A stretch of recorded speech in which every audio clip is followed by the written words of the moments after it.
As one of India's largest real estate company, we've always tried to do new things, um, whether it is residential, whether it is retail, or it is commercial. From starting the walk to work advantage to changing the way people shop, to integrated townships, to taking the Gurgaon story pan India. I think we've always tried to set new benchmarks and do new things and deliver much more to the buyer than what he's expecting from us. Residential, the luxury market remains quite immune to the market fluctuations, and we've seen a lot of success in that market. In Chennai, we have sold more than 300 luxury apartments in the heart of the town. It's been a very good learning experience for us.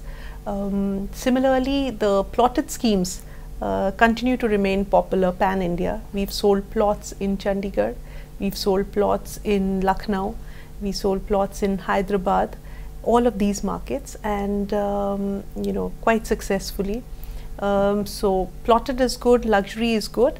Also in the value homes segment, in Bangalore we tried it for the first time, and we've sold over 1,000 homes.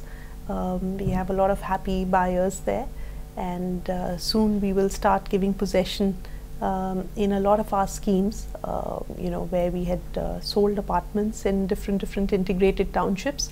So integrated township also is something which people look forward to, because they buy a home but they actually end up getting a city. You have a club, you have a school, there are medical facilities close by, all sorts of sporting facilities are available, and you become a part of a community which is socially and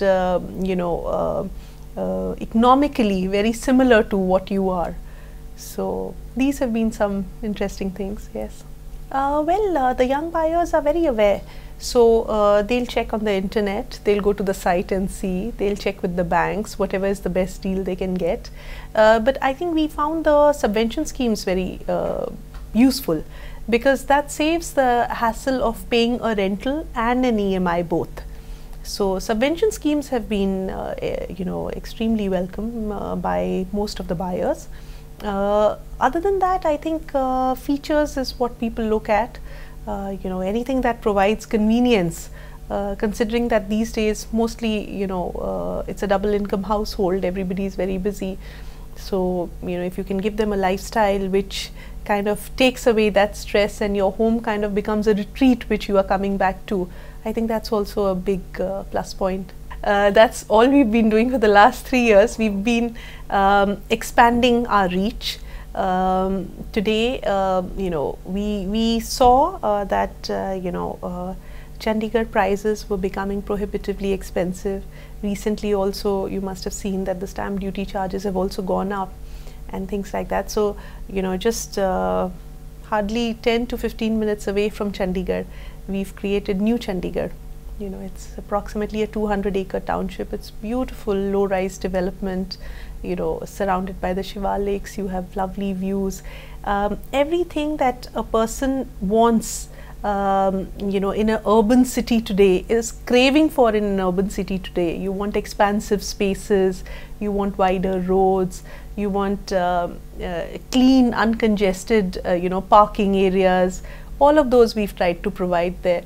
And similarly, even in other townships, like in Panchkula, we created the floor concept, which is low-rise development. What we've tried to do is that think global but act local. So whichever market we've gone to, we've tried to understand what the customer wants there, and tried to give them what they need, rather than whatever is happening worldwide, or if there is a trend or a fad happening in the country. No, we've not followed that. We actually go to the customer and ask him, what is it you want? And we try to do that for him. The world over, the best realtors are women. That's a global trend. See, the person who's using the house the most is a woman. So the decision maker is a woman. The person who's maintaining that house the most is also a woman. So from the longevity point of view, or from the usability point of view, also your townships are practically inhabited by women for maximum part of time. So to that extent, yes. On the other side of the table, there are an amazing amount of women architects who are doing very well, interior designers who are doing very well. Now even broking, they're doing extremely well. I mean, women who've done so well in the Amway model or the Tupperware model, why not in real estate? And it's they're doing extremely well. You really don't need to have too much to do too well, so as long as you have a phone and you have email, you can reach your customer anywhere. You could be sitting in Shimla and selling property in Kochi, or maybe sitting in Calcutta and selling property in Pune, and women also score highly because they're very good with relationships, with communication skills. They're good listeners, they understand the other person's need. So I think women play a very important role, both as a customer as well as a realtor. The term affordable housing, it's a question which is all the time asked from developers that, are you into affordable housing? How much more of affordable housing you're planning to do? One, what is affordable?